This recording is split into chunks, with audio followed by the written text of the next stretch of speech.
കാലം കാലത്തിൻ്റേതായ രീതിയിൽ സഞ്ചരിച്ചുകൊണ്ടിരിക്കുന്നു. നമ്മളെപ്പോഴും കാലത്തെയാണ് കുറ്റപ്പെടുത്താറുള്ളത്. ലാ തസുബുദ്ദഹർ ഇന്നമ അനദ്ദഹർ എന്നാണ്. കാലത്തിനല്ല പ്രശ്നമുള്ളത്, കാലത്തിൽ സഞ്ചരിക്കുന്ന നമുക്കാണ്.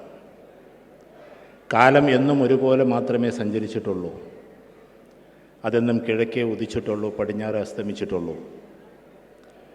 എന്നും മഴയും വെയിലും വേനലും എല്ലാ ഹേമന്തങ്ങളും വസന്തങ്ങളുമൊക്കെ മാറി മാറി വരുന്നുണ്ട്. അതിലും മാറ്റമില്ല. ഭൂമിയിൽ താമസിക്കുന്ന അല്ലെങ്കിൽ അവിടെ വസിക്കുന്ന ഏത് ജീവികളാകട്ടെ അവർക്ക് പ്രത്യേകിച്ച് മാറ്റമൊന്നും വന്നിട്ടില്ല. കിളികൾ അതിൻ്റെ കൂടുകൾ വെക്കുന്നത് പണ്ടും അങ്ങനെ തന്നെയാണ്, ഇന്നും അങ്ങനെ തന്നെയാണ്. പക്ഷികൾ കൂട് വെക്കുന്നത് പോലെ തന്നെ മത്സ്യങ്ങൾ അതിൻ്റെ സഞ്ചാരപഥങ്ങൾ തീർക്കുന്നതും അതതിൻ്റേതായ ശൈലിയിൽ മാത്രമാണ്. മാറ്റങ്ങൾ ഏതും വന്നിട്ടില്ല.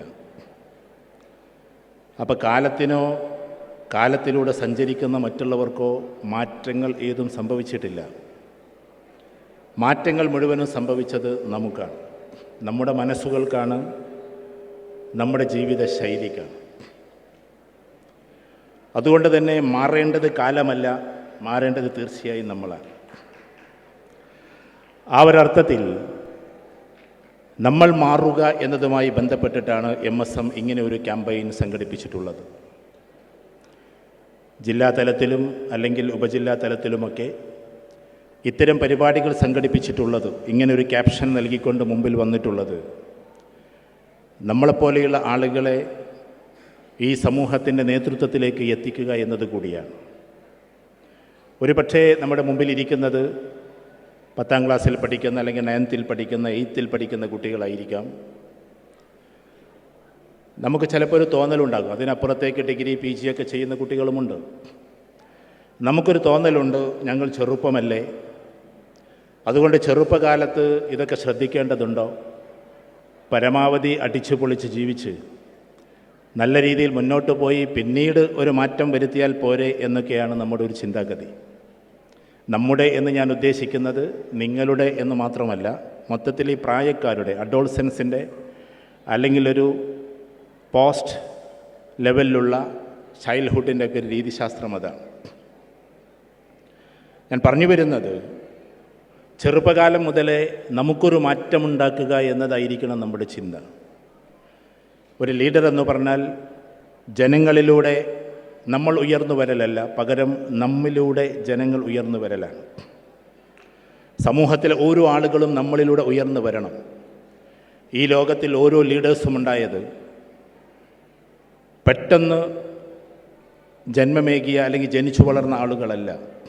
ചെറുപ്പകാലം മുതലേ അവർക്കൊരു ഹിസ്റ്ററി ഉണ്ടാവും. All yesterday's history, tomorrow is mystery, but today is reality എന്ന് പറയാറുണ്ട്. ഇന്നലകളെല്ലാം ചരിത്രങ്ങളാണ്. ആ ചരിത്രങ്ങളിൽ നിന്നാണ് നമ്മൾ ഒരുപാട് ആളുകൾ കണ്ടുമുട്ടുന്നത്. ക്യാമ്പസിലേക്ക് നമ്മൾ കടന്നു പോകുമ്പോൾ ക്യാമ്പസിലെ ആയിരങ്ങളിൽ ഒരുവനായി നമ്മൾ മാറണോ, അതോ ക്യാമ്പസിലെ മുഴുവൻ ആളുകളും ഫോളോ ചെയ്യുന്ന ഒരു കുട്ടിയായി നമ്മൾ മാറണോ എന്നതാണ് ചോദ്യം. അതിൻ്റെ ഉത്തരവ്, ഈ ലോകത്തിൽ ഫെയിം ആകാൻ വേണ്ടി ആഗ്രഹിക്കുന്നവരുണ്ട്. അതിനുവേണ്ടി വ്യത്യസ്ത ഫോട്ടോസ് ഇട്ട് വ്യത്യസ്ത രീതിയിൽ എന്തെങ്കിലുമൊക്കെ ഇൻസ്റ്റഗ്രാമിലോ ഫേസ്ബുക്കിലോ ഒക്കെ ഇട്ട് അങ്ങനെ വളരാൻ വേണ്ടി ആഗ്രഹിക്കുന്ന ആളുകളുണ്ട്. പക്ഷേ സത്യത്തിൽ ഒരാൾ ഉയർന്നു പോവുക എന്നത് നമ്മുടെ ജീവിതം കണ്ട് മറ്റുള്ളവർക്ക് അതൊരു മാതൃകയായി തീരുമ്പോഴാണ്. അതിനൊരു ഇടുങ്ങിയ ജീവിതത്തിലേക്ക് നമ്മൾ പോകേണ്ടതില്ല. നമ്മൾ ധരിച്ചു വെച്ചിട്ടുള്ളത് ഇസ്ലാം ഒരു കുടുസായ ജീവിതമാണ്. ഇസ്ലാം എന്ന് പറഞ്ഞാൽ വളരെ ചെറിയ തുരുത്തിൻ്റെ ഉള്ളിലുള്ളതാണ് എന്നതാണ്. നിങ്ങൾ വളരെ ശ്രദ്ധിച്ച് ഇസ്ലാമിനെ ഒന്ന് പരിചയപ്പെട്ട് കഴിഞ്ഞാൽ, നമ്മളെല്ലാവരും അതനുസരിച്ച് ജീവിക്കുന്നവരാണ്. ശാസ്ത്രം നമ്മൾ പഠിക്കുന്ന സ്കൂളിലും കോളേജിലുമൊക്കെ ശാസ്ത്രം അത് ചെറുതായി മൈക്രോ ലെവലിലേക്ക് പോയിക്കൊണ്ടിരിക്കുകയാണ്. ഇസ്ലാം മാക്രോ വിഷനിലൂടെ പോയിക്കൊണ്ടിരിക്കുകയാണ്. ഇത് തമ്മിലുള്ള വ്യത്യാസം എന്താണെന്ന് നമുക്കറിയാം. മൈക്രോ എന്ന് പറയുമ്പോൾ മനുഷ്യൻ ശാസ്ത്രം കണ്ടെത്തി അവസാനം എവിടെ എത്തി നിൽക്കുന്നു എന്ന് ചോദിച്ചാൽ അതിൻ്റെ മൈക്രോ ലെവലിലേക്ക് പോയി അതെന്താകുന്നു എന്ന ചർച്ചയാണ്. നമ്മെ സംബന്ധിച്ചിടത്തോളം ഈ ഒരു പ്രപഞ്ചം, ആ പ്രപഞ്ചത്തിൻ്റെ ഒരു ആദി, അതിൻ്റെ ഒരു അന്ത്യം, അതിനിടയ്ക്കുള്ള നമ്മുടെ ജീവിതം, ഈ പ്രപഞ്ചത്തിന് ആ സെഷനുകളൊക്കെ ഒരു പക്ഷേ ഇവിടെ കഴിഞ്ഞു പോയിട്ടുണ്ടാകാം, എന്നാൽ ഒരു ആമുഖമായി നിങ്ങളോട് പറയുകയാണ്. ഈ പ്രപഞ്ചം എന്ന് പറയുന്നതിൻ്റെ ഒരു അവസ്ഥകൾ അതിനെ മൈക്രോ ആയി ഇന്നും ആളുകൾ കണ്ടെത്തിക്കൊണ്ടേയിരിക്കുകയാണ്. ശാസ്ത്രം ഒരിക്കലും ഒന്നും ഉണ്ടാക്കിയെടുക്കുന്നില്ല, ഇൻവെൻഷൻസാണ്, കണ്ടെത്തലുകളാണ്. കണ്ടെത്തണമെങ്കിൽ ആദ്യം അതവിടെ ഉണ്ടായിരിക്കണം, അതേ കണ്ടെത്താൻ കഴിയും. അമേരിക്ക കൊളംബസ് കണ്ടെത്തിയെന്ന് പറഞ്ഞാൽ അതിനു മുമ്പേ അവിടെ അതൊക്കെ ഉണ്ട്. കൊളംബസ് യാത്ര തിരിച്ചപ്പോൾ അമേരിക്ക കണ്ടെത്തിയതാണ്, അല്ലാതെ അമേരിക്കയെ കൊളംബസ് ഉണ്ടാക്കിയതല്ല. ശാസ്ത്രം ഓരോ രംഗങ്ങളിലും ഓരോന്ന് പറയുമ്പോഴും അത് കണ്ടെത്തുകയാണ്, ഒരിക്കലും അവർ ഉണ്ടാക്കുകയല്ല. അപ്പോൾ ഈ പ്രപഞ്ചം എന്ന് പറയുന്നതിൻ്റെ വലിയൊരു അവസ്ഥയെ എന്നോ ഉണ്ടാക്കിയതിന് ഒരു പവറെന്ന് അല്ലെങ്കിൽ ഒരു ശക്തിയെന്ന് ശാസ്ത്രം പോലും വിശ്വസിക്കുന്നു. ഒരു ഫോഴ്സിലൂടെയാണ് ഇതെല്ലാം ഉണ്ടായത് എന്ന് ശാസ്ത്രം, നിങ്ങൾ കോളേജിലും സ്കൂളിലൊക്കെ പോകുമ്പോൾ അതുണ്ടാവും. അങ്ങനെ ആ ഫോഴ്സ് എന്ന് പറയുന്നത് എന്ത് എന്നതിൻ്റെ ഉത്തരം ഇന്നും ശാസ്ത്രം നമുക്ക് തരുന്നില്ല.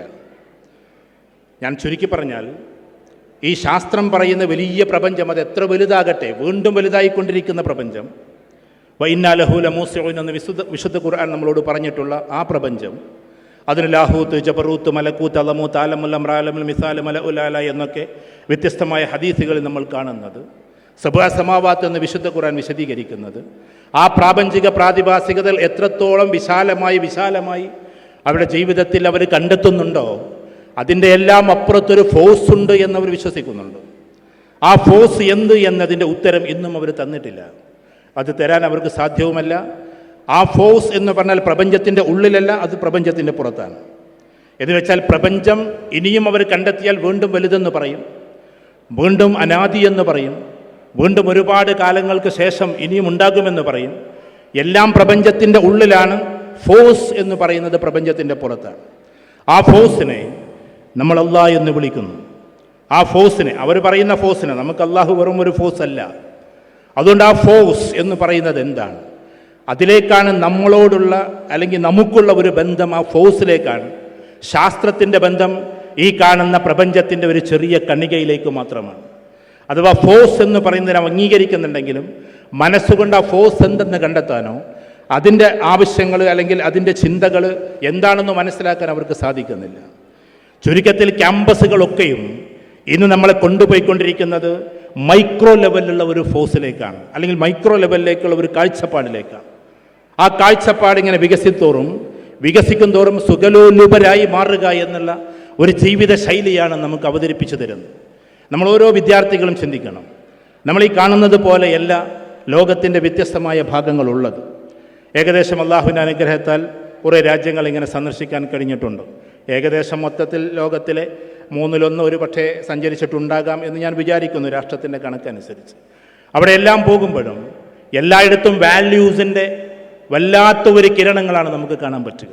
ഇതിൽ യൂറോപ്പിലൊക്കെ ഭാവിയിൽ നിങ്ങൾ പോയി പഠിക്കുമ്പോൾ ആ പഠിക്കുന്ന സമയത്ത് നമുക്ക് കോൺഫിഡൻസ് ആണല്ലോ ഇന്ന് ക്യാമ്പസുകൾ നഷ്ടപ്പെടുത്തുന്നത്. മുസ്ലിമായി കഴിഞ്ഞാലുള്ള ഒരു ഇല്ലാത്ത തുരുത്തിനെക്കുറിച്ച് അവർ പറയുന്നു, മുസ്ലിമായി കഴിഞ്ഞാലുള്ള റിജിഡിറ്റിയെക്കുറിച്ച് അവർ പറയുന്നു.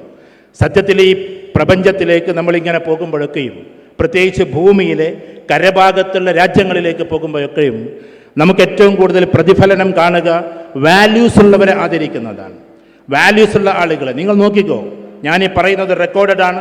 നിങ്ങൾ എങ്ങനെങ്കിലും വിദേശ യൂണിവേഴ്സിറ്റികളിൽ പോയി പഠിക്കുമ്പോൾ ആസ് എ മുസ്ലിം എന്ന അർത്ഥത്തിൽ നിങ്ങൾ ക്യാമ്പസിലൂടെ നടക്കുമ്പോൾ പ്രത്യേകം ഒരു ആദരവ് കിട്ടുമെന്ന് നിങ്ങൾ കാണും. If it is Oxford, if it is Cambridge, if it is Texas, if it is Laya university, ഏത് യൂണിവേഴ്സിറ്റിയിലേക്ക് നിങ്ങൾ പോയാലും അവിടെ വാല്യൂസ് ഉള്ളവരെ പ്രത്യേകമായി അവർ ഫോക്കസ് ചെയ്യുന്നതും അവരെ ഫോളോ ചെയ്യാൻ വേണ്ടിയിട്ട് ആഗ്രഹിക്കുന്നതും നിങ്ങൾക്ക് കാണാൻ സാധിക്കുന്നതാണ്.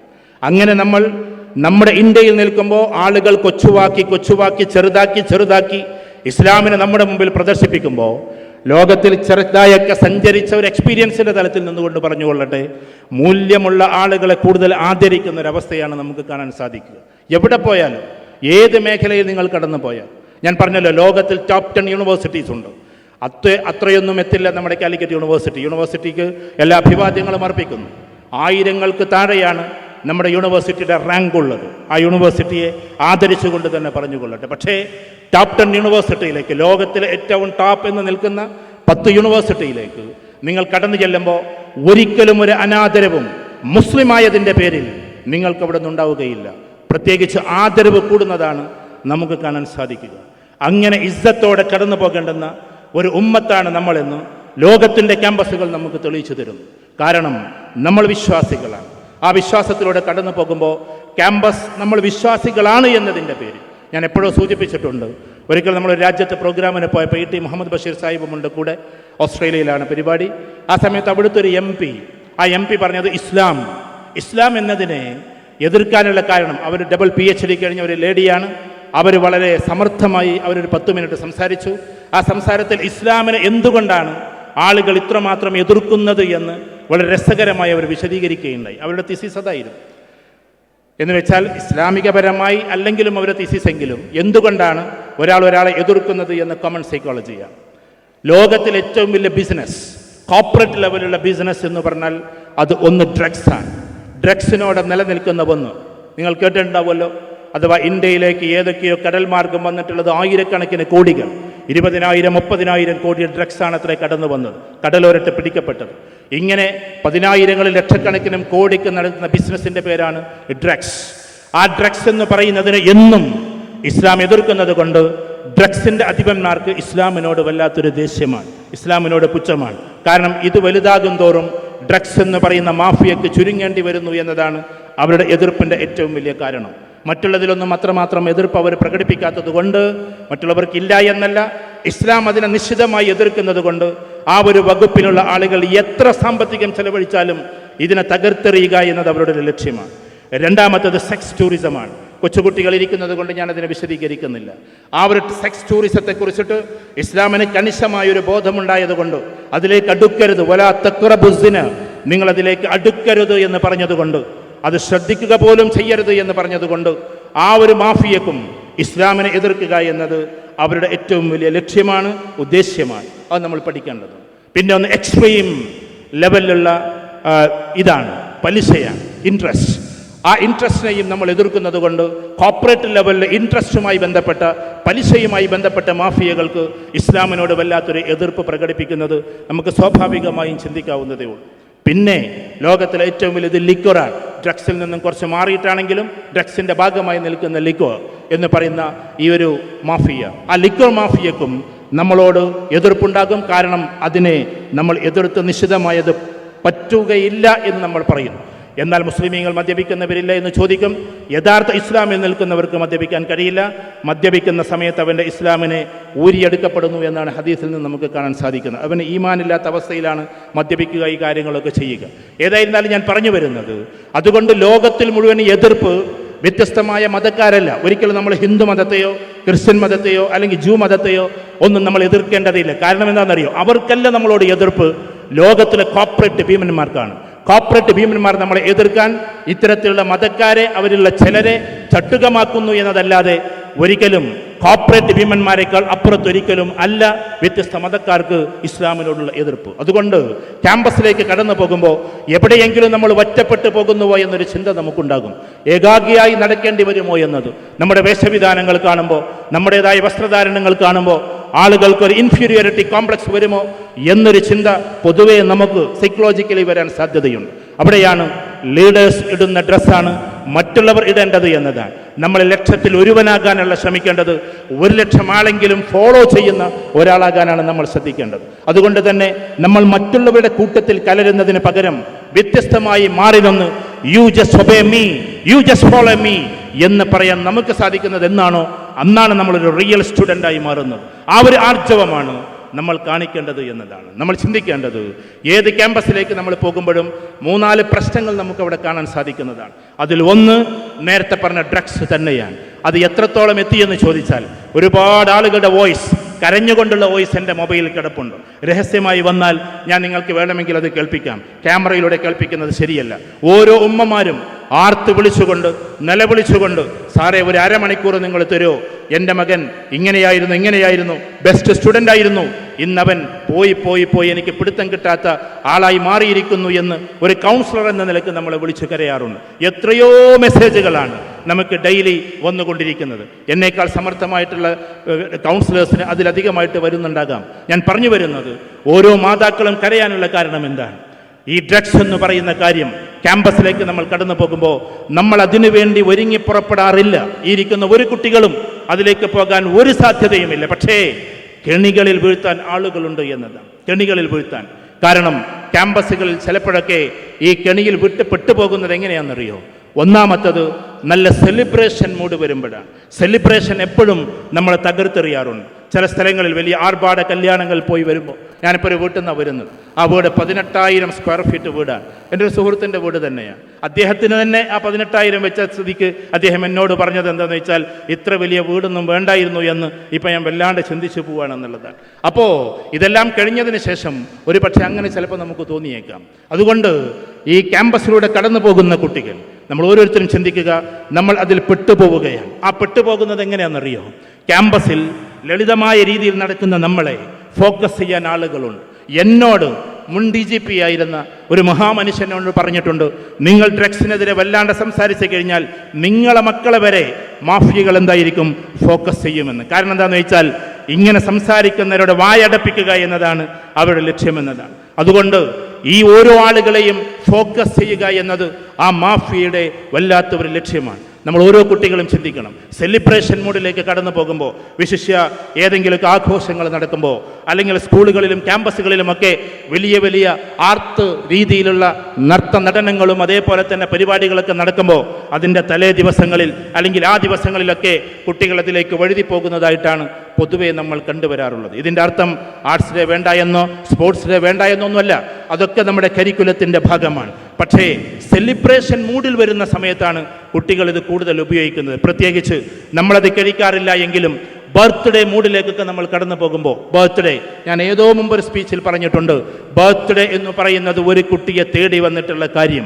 8 ഫ്രണ്ട്സുകൾ വീട്ടിലേക്ക് കടന്നു വരുന്നു. ഞാനത് വീണ്ടും ആവർത്തിച്ച ഹിസ്റ്ററി പറയുന്നില്ല, ഒറ്റ വാക്കിൽ പറഞ്ഞ് അവസാനിപ്പിക്കാം. 8ഓളം ഫ്രണ്ട്സ് കടന്നു വരുന്നു. ആ ഫ്രണ്ട്സ് ഉമ്മയുടെ കയ്യിൽ നിന്ന് ചോറൊക്കെ വാങ്ങി ബിരിയാണിയെല്ലാം കഴിച്ച്, അതിൻ്റെ പുറമെ പുഡിങ്സ് എല്ലാം കഴിച്ച് അവർ കടന്നു പോകുമ്പോൾ, തിരിച്ചു പോകുമ്പോൾ ഈ പ്രിയപ്പെട്ട മോൻ്റെ കൈ പിടിച്ചുകൊണ്ടാണ് പോകുന്നത്. ഇന്ന് ബർത്ത്ഡേ ആയതുകൊണ്ട് ഇവൻ കുറച്ച് സമയം ഞങ്ങളുടെ കൂടെ ആകട്ടെ എന്ന് പറഞ്ഞ് അതുവരേക്കും സുബഹി നിസ്കാരം കഴിഞ്ഞ് തൻ്റെ അടുക്കളയിലേക്ക് പോയി തൻ്റെ പ്രിയപ്പെട്ട മകൻ്റെ കൂട്ടുകാർ വരുന്നു എന്ന ഒരു സന്തോഷത്തോടു കൂടി അവർക്കെല്ലാം ബിരിയാണി ഉണ്ടാക്കി കൊടുത്ത് എല്ലാ കാര്യങ്ങളും ചെയ്തു കൊടുത്ത് 4 മണിയോടുകൂടി വൈകുന്നേരം 4 മണിക്ക് തൻ്റെ വീട്ടിൽ നിന്ന് പുറത്തേക്ക് ഇറങ്ങുകയാണ്. ഇതുവരേക്കും തൻ്റെ കൂടെ ഉണ്ടായിരുന്ന മകൻ്റെ കൈ പിടിച്ചുകൊണ്ട് ചങ്ക് ബ്രോസാണ് കടന്നു പോകുന്നത്. അങ്ങനെ അവരൊരു എഞ്ചിനീയറിംഗ് കോളേജിൻ്റെ ബാക്കിലുള്ള ഹോസ്റ്റലിൻ്റെ അപ്പുറത്തെ പാറപ്പുറത്ത് പോയിരുന്നു എന്ന് ആ കുട്ടി എന്നോട് നേരിട്ട് പറയാം. എന്നോട് പറഞ്ഞ കാര്യം, എൻ്റെ നശിച്ച ബർത്ത്ഡേ എന്ന് പറഞ്ഞിട്ടാണ് തുടങ്ങുന്നത് തന്നെ. എൻ്റെ നശിച്ച ബർത്ത്ഡേ സാർ, ആ ബർത്ത്ഡേ ആണ് എന്നെ ഇങ്ങനെയാക്കിയത് എന്ന കുട്ടി പറയാൻ. ഞാൻ ചോദിച്ചു, എന്താ മോനെ ഉണ്ടായത്? അപ്പോഴാണ് അവൻ കഥ പറയുന്നത്. ഏതായാലും ഞങ്ങൾ അവിടെ ഇരുന്നു, കുറേ സമയം കഴിഞ്ഞു, മഗ്‌രിബ് ബാങ്ക് കൊടുത്തു. മഗ്‌രിബ് ബാങ്ക് കൊടുത്തപ്പോൾ എനിക്ക് മനസ്സിലൊരു ബേജാറ് തോന്നി. കാരണം ഇതുവരെയൊക്കെ നിസ്കാരം അങ്ങനെ ഒഴിവാക്കാറില്ല. എൻ്റെ ഉമ്മ തഹജ്ജുദ് വരെ നിസ്കരിക്കുന്ന ഒരു സ്ത്രീയാണ്. അതുകൊണ്ട് ഉമ്മ എന്നെ നിസ്കാരം പഠിപ്പിച്ചത് മുതൽ ഞാൻ നിസ്കാരം അങ്ങനെ ഒഴിവാക്കാറില്ല. ഈ കുട്ടി പറയാണ്, കുറേ കഴിഞ്ഞപ്പോൾ ഇതിൽ നിന്ന് 2 മക്കൾ എഴുന്നേറ്റ് പോവാൻ, എന്നിട്ട് എന്തൊക്കെയോ മറ്റുള്ളവരോട് ആംഗ്യം കാണിക്കുന്നുണ്ട്. ഈ കുട്ടി പറഞ്ഞു, ഞാൻ വീട്ടിൽ പോയിക്കോട്ടെ, എനിക്ക് നിസ്കരിക്കാൻ സമയമായി എന്ന് ഫ്രണ്ട്സിനോട് പറഞ്ഞപ്പോൾ, ഇന്ന് നീ ഇരിക്ക്. ആ ഇന്ന് എന്നൊരു വാക്കുണ്ടല്ലോ, ഇന്നെന്ന് പറഞ്ഞാൽ ഇന്ന് നിൻ്റെ ബർത്ത്ഡേ ആണ്, ഇന്ന് സെലിബ്രേഷനാണ്, ഇന്ന് ആഘോഷമാണ്. ആഘോഷ ദിവസത്തിലാണ് പലപ്പോഴും നമ്മളെല്ലാം ചിലതൊക്കെ വലിച്ചെറിയുക. ഞാൻ പറഞ്ഞു വരുന്നത്, ഈ കുട്ടി കുറച്ചു നേരം ഇരുന്നു, പക്ഷെ മഗ്‌രിബിൻ്റെ ആ മഞ്ഞ ഇങ്ങനെ മായാൻ തുടങ്ങി. നിസ്കാരം ഖളാ ആകുമോ എന്ന് ബേജാറ് തുടങ്ങിയപ്പോഴേക്കും കുറേ കഴിഞ്ഞപ്പോൾ ഇവർ തിരിച്ചു വന്നു. ഇവരാണെങ്കിൽ ഇവനെ നിസ്കരിക്കാൻ വിട്ടതുമില്ല. ഈ മക്കൾ തിരിച്ചു വന്നു. ആ മക്കൾ എവിടെയാണ് പഠിക്കുന്നത്? ജസ്റ്റ് ഫസ്റ്റ് ഇയർ ആയിട്ടുള്ളവർ, ചില ആൾക്കാർ സെക്കൻഡ് ഇയേഴ്സും, ഇത്രയായിട്ടുള്ള ഡിഗ്രി. ആ കുട്ടികൾ തിരിച്ചു വന്നപ്പോൾ അവരുടെ കയ്യിൽ എന്തൊക്കെയോ പൊതികളുണ്ടായിരുന്നു. ഇവൻ പറയാണ്, വന്ന ഉടനെ തന്നെ കയ്യും കാലുമെല്ലാം എൻ്റേത് തളർത്തിക്കിടത്തുന്നത് പോലെ കയ്യിൽ പിടിച്ച് കാലിൽ പിടിച്ച് എന്നെ മലർത്തിക്കിടത്തി അനങ്ങാൻ പറ്റാത്ത അവസ്ഥയിലായി.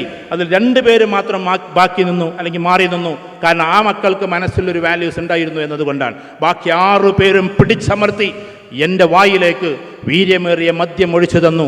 അവരാ കൊണ്ടുവന്നത് മദ്യമായിരുന്നു.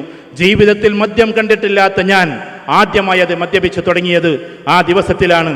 എൻ്റെ ചങ്ക് ബ്രോസാണ് ഞാൻ ഓരിയിട്ടിട്ടും ഞാൻ ആർത്ത് വിളിച്ചിട്ടും എൻ്റെ വായിലേക്ക് ഇത് ഒഴിച്ചു തന്നത് എന്ന് എന്നോട് പ്രിയപ്പെട്ട മോൻ ഇവിടെ ഇരുന്നിട്ട്, അഥവാ കൗൺസിലിങ്ങിൻ്റെ ഡെസ്കിൽ ഇരുന്നിട്ട് പറഞ്ഞതാണ്. ഞാൻ പറഞ്ഞു വരുന്നത്, ഇതൊന്നും നമ്മൾ തേടി പോകുന്നതല്ല, നമ്മളെ തേടിയെത്തുന്നതാണ്.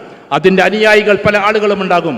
എങ്ങനെയാണ് ഇവനെ വീഴ്ത്തേണ്ടത് എന്ന കൃത്യമായൊരു ഇക്വേഷൻ അവൻ്റെ തലയിൽ അതിൻ്റെ മാഫിയകൾ ഇട്ട് കൊടുത്തിട്ടുണ്ടാവും. അതിന് സ്പെഷ്യൽ ട്രെയിനിങ് ഉണ്ട്, എവിടെ നിന്നൊക്കെ കിട്ടുമെന്ന രീതികളുണ്ട്. ഞാൻ അതിൻ്റെ വിശകലനത്തിലേക്ക് പോകുന്നില്ല. ഈ അടുത്തിടെ ഒരു കുട്ടി പറഞ്ഞത്, സർ അവൻ വീട്ടിലാണ് ഇരിക്കാറ്, ഉമ്മ പറയാണ് എന്നോട്, സർ ഇവൻ പുറത്തേക്ക് ഇറങ്ങാറില്ല, ഇവൻ എങ്ങനെ അത് കിട്ടിയതെന്ന് അറിഞ്ഞുകൂടാ, ഇവൻ പുറത്തേക്ക് ഇറങ്ങാത്ത കുട്ടിയാണ്, ഇവൻ ഇങ്ങനെയൊക്കെ ഉപയോഗിക്കുന്നു, എന്തോ MDMA ഉപയോഗിക്കുന്നു എന്ന് പറയുന്നു. പക്ഷെ MDMA എന്ന് പറയുന്ന സാധനം ഇവൻ ഉപയോഗിച്ചിട്ടില്ല എന്ന കാര്യം എനിക്കുറപ്പാണ്. ഇവൻ പുറത്തേക്ക് പോയിട്ടില്ല സാർ, നാട്ടുകാർ ഇവനെ പറ്റി വെറുതെ കുറ്റം പറയുകയാണ് എന്ന് പറഞ്ഞിട്ട് ആ ഉമ്മ എന്നോട് പറയാണ്. ഞാൻ ഈ കുട്ടിയെ ഒറ്റയ്ക്കിരുത്തിയിട്ട് ചോദിച്ചു, മോനെ നീ പറ എന്താ ഉണ്ടായത് എന്ന്. അപ്പോൾ കുട്ടി ഇങ്ങനെ പറഞ്ഞ് അവസാനം നീ വീട്ടിൽ മാത്രം ഇരിക്കുമ്പോൾ നിനക്കെങ്ങനെയാണ് ഇത് കിട്ടിയത് എന്ന് ചോദിച്ചപ്പോൾ അവൻ പറഞ്ഞത്, സാർ അതിനൊക്കെ ഇന്ന് വഴികളുണ്ട് എന്നാണ്. ആ വഴി വിശദീകരിച്ച് ഞാൻ പറയുന്നില്ല. അവൻ പറഞ്ഞു, ഗൂഗിൾ ഇന്നടുത്ത് കയറിയാൽ ഈ സാധനം കിട്ടും, അതിൻ്റെ ആളുകളൊക്കെ അത് എത്തിച്ചു തരിക മാത്രമല്ല, എൻ്റെ വീടിൻ്റെ അപ്പുറത്തൊരു പീടികയുണ്ട്, ആ പീടികയുടെ കോർണറിലെ മതിലിൽ ഒരു ചെറിയ ഭാഗമുണ്ട്, ഒരു കല്ലിരിക്കുന്ന ഭാഗം, അവിടെ വെച്ചിട്ട് എനിക്ക് ഗൂഗിൾ എന്തിട്ടു, അവർ മാപ്പ് ഇട്ട് തന്നു. എന്നിട്ട് അതിന് മുമ്പ് ഉമ്മയുടെ ഫോൺ എടുത്തിട്ട് ഞാൻ അതിൻ്റെ പേയ്മെൻറ്റ് കൊടുത്തു. അത് കഴിഞ്ഞിട്ട് നേരെ ഈ ഗൂഗിൾ മാപ്പ് എന്നെ അവിടെ എത്തിച്ചു. ആ ആളെ ഞാൻ കണ്ടിട്ടില്ല, പക്ഷേ ഈ സാധനം എനിക്ക് കിട്ടി എന്നതാണ് ഞാൻ പറഞ്ഞു വരുന്നത്. ഇതിൻ്റെ വഴികൾ പറഞ്ഞു തരികയല്ല, നമ്മളെ തേടി നമ്മുടെ വീട്ടിലേക്ക് ഈ സാധനം എത്തുന്നു എന്ന അവസ്ഥയിലൂടെയാണ് ഇന്ന് നമ്മൾ പോയിക്കൊണ്ടിരിക്കുന്നത്. ഞാനിത് സംഘടനക്കാരോടും കൂടി പറയാം. കാരണം നമ്മൾ നേതൃത്വം കൊടുക്കുമ്പോൾ ഇതൊക്കെ പുറത്തായിരിക്കും കിട്ടുക എന്നൊരു ധാരണയുണ്ട്. അതെല്ലാം വീട്ടിലെത്തിച്ചു കൊടുക്കാൻ വരെ മാഫിയകളുള്ള ഒരു കാലത്ത് ഒരു പക്ഷേ നിയമപാലകരിൽ പോലും നമുക്കങ്ങനെ പറയാൻ കഴിയില്ല എങ്കിൽ പോലും ചിലപ്പോഴെങ്കിലും നിശബ്ദമാകേണ്ടുന്ന നേതാക്കന്മാരുടെ മക്കൾ അതിൽ പെട്ടുപോകുമ്പോൾ നിയമപാലകന്മാർ പോലും നിശബ്ദമാകേണ്ടി വരുന്ന അവസ്ഥയിലൂടെ ക്യാമ്പസുകൾ കടന്നു പോകുമ്പോൾ നമ്മൾ ഓരോരുത്തരും ചിന്തിക്കേണ്ടത് ഒരിക്കലും ഒരു മാതാവ് കരയാതിരിക്കട്ടെ എന്നതാണ്. അതിൽ പെട്ടുകഴിഞ്ഞാൽ നമ്മൾ എന്തായി മാറുമെന്നറിയോ? 4 സ്റ്റേജുകളിലൂടെയാണ് കടന്നു പോവുക. 4 സ്റ്റേജ് എന്ന് പറഞ്ഞാൽ, ഒന്ന് ടോളറൻസ് എന്ന് പറയുന്നതാണ്. ഒന്നുപയോഗിച്ച് അതിൻ്റെ മുകളിൽ ഉപയോഗിച്ച് അവസാനം നമ്മളെന്ന് പറയുന്ന വ്യക്തിത്വം നശിക്കുകയും നമ്മൾ ആർക്കും വേണ്ടാത്തവനായി തീരുകയും ചെയ്യുന്ന ഒരവസ്ഥയാണ് ടോളറൻസ്. അത് കഴിഞ്ഞാൽ പിന്നെ സാലിയൻസ് എന്ന് പറയുന്ന 2ാമത്തെ ഗ്രേഡിലേക്ക് കടക്കും. എന്താ സാലിയൻസ് എന്ന് പറഞ്ഞാൽ? സാലിയൻസ് എന്നതുകൊണ്ട് ഉദ്ദേശിക്കുന്നത് ഇത് ഉപയോഗിക്കാതെ എനിക്ക് ജീവിതമില്ല എന്ന അവസ്ഥ വരികയാണ്. ഇത് ഉപയോഗിക്കാതെ എനിക്ക് ശക്തിയില്ല, എനിക്ക് ജീവിക്കാൻ കഴിയില്ല, അതിനുവേണ്ടി അലമുറയിലട്, അതിനു വേണ്ടിയിട്ട് ഒരുപാട് ഗോഷ്ഠികൾ കാണിക്കൽ, ഇങ്ങനെ ഒരു ജീവിതത്തിലേക്ക് കടക്കും. 3ാമത്തെ സ്റ്റേജിലേക്ക് കടക്കുമ്പോൾ സാലിയൻസിൽ നിന്നും പിന്നെ വിട്ടിട്ട് സൂയിസൈഡ് അറ്റംപ്റ്റ് എന്ന് അല്ലെങ്കിൽ വിഡ്രോവൽ സിൻഡ്രം എന്ന് പറയുന്നതിലേക്ക് വരും. ഇത് നിർത്തിക്കഴിഞ്ഞാൽ എനിക്ക് പിന്നീട് വിറയൽ വരും, പിന്നെ വല്ലാത്ത പ്രശ്നങ്ങൾ വരും, ചിലപ്പോൾ മാതാവിനെ കൊല്ലുക, പിതാവിനെ കൊല്ലുക എന്ന അവസ്ഥ വരും. അതിനെയാണ് വിഡ്രോവൽ സിൻഡ്രം എന്ന് പറയുന്നത്. അത് കഴിഞ്ഞാൽ 4ാമത്തത് സൂയിസൈഡ് അറ്റംപ്റ്റ് അഥവാ ആത്മഹത്യയിലേക്ക് പോവുക എന്നതാണ്. അതുകൊണ്ടാണ് MDMA പോലെയുള്ള സാധനങ്ങൾ ഉപയോഗിച്ച് കഴിഞ്ഞാൽ ഗ്രാജ്വലി ആ 4ാമത്തെ സ്റ്റേജിലെത്തിയാൽ വിദേശ രാജ്യങ്ങളിലെല്ലാം അവർക്ക് വേണ്ടിയിട്ട് പ്രത്യേക ജയിൽ പോലെ ഒരു ഭാഗത്ത് കൊണ്ടുപോയി തള്ളലാണ്. അവർക്കൊന്നും ലഭിക്കാത്ത രീതിയിൽ അവരെ കൊണ്ടുപോയി തള്ളലാണ് വിദേശ രാജ്യങ്ങളിലൊക്കെ സാധാരണ സംഭവിക്കാറുള്ളത്. ഈ ഒരവസ്ഥ നമ്മുടെ നാട്ടിലേക്കും വന്നിരിക്കാൻ. ഇപ്പോൾ ചില ഈ ഡ്രഗ് അഡിക്ഷൻ സെൻ്ററിൽ പോയാൽ 13-കാരൻ 15-കാരൻ പലരും ഭ്രാന്തമായി അലറി വിളിക്കുന്നൊരവസ്ഥയിലേക്ക് കാര്യങ്ങൾ പോവുകയാണ്. നമ്മളത് തേടി പോവുകയല്ല, നമ്മളെ തേടിയിട്ട് അവരിയ്ക്കുകയാണ്, നമ്മളെ തേടിയത് വരികയാണ്. അതുകൊണ്ട് ഡ്രഗ്സ് എന്ന് പറയുന്നത് എല്ലായിടത്തും ഉണ്ടാകുമെന്ന ധാരണയിലായിരിക്കണം. ഞാനതിനെ പെരുപ്പിച്ച് കാണിക്കുകയല്ല. ആയിരക്കണക്കിന് കുട്ടികൾ ആ ട്രാപ്പിൽ കുടുങ്ങിയ, ഏകദേശം അതിൻ്റെ ഒരു വിവരം കിട്ടിയ ഇതേപോലെയുള്ള സോഷ്യൽ സർവീസ് നടത്തുന്ന ആളുകൾ എന്ന നിലക്ക് നിങ്ങളോട് പറഞ്ഞുകൊള്ളട്ടെ, ജീവിതത്തിൽ എവിടെയെങ്കിലും നമ്മൾ തകർന്നു വീടും. പിന്നെ നമുക്ക് വിവാഹ ജീവിതമില്ല. നമ്മൾ സ്വന്തം മാതാവിനെ പോലും വെറുക്കുന്നൊരവസ്ഥയിലേക്ക് കാര്യങ്ങൾ പോകും. കാരണം നമുക്ക് ഡോപാമിൻ എന്ന് പറയുന്നത് 1 ലക്ഷമൊക്കെയാണ് നമുക്ക് കിട്ടുക.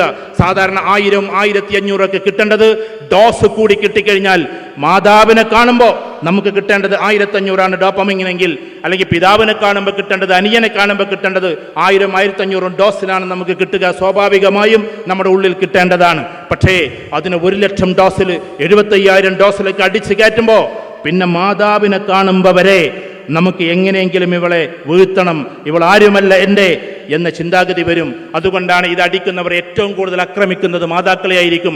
ഒരു പക്ഷേ കൊല ചെയ്യപ്പെടുന്നതും അവർ തന്നെയായിരിക്കുമെന്ന് പറയുന്നത്.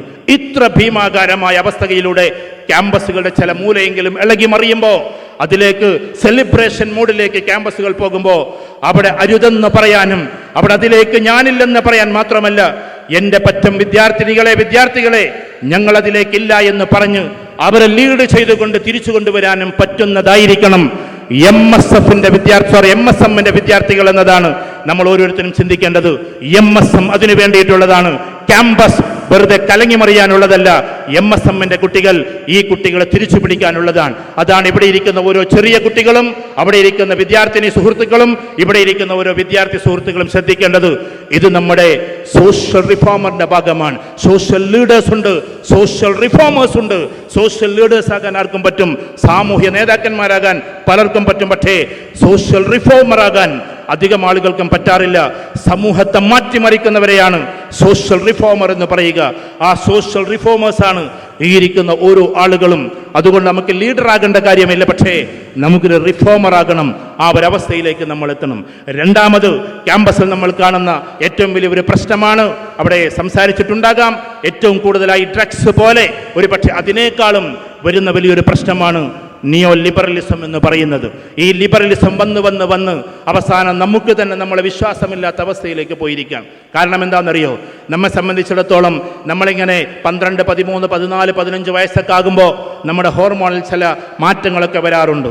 ആ മാറ്റങ്ങളിൽ ചില സെക്ഷൽ ഹോർമോൺസും വരാറുണ്ട്. അതൊക്കെ വരുന്ന സമയത്ത് എന്താണ് കാണിച്ചു കൂട്ടേണ്ടത് എന്ന് വരാത്തൊരവസ്ഥയിൽ ഇതെല്ലാം ഫ്രീ ആയിട്ട് ചെയ്യേണ്ടതല്ലേ, എല്ലാവരും സോഷ്യലായി നടക്കേണ്ടതല്ലേ എന്ന അവസ്ഥയിലേക്ക് പോകും. അതവിടെ നിൽക്കില്ല.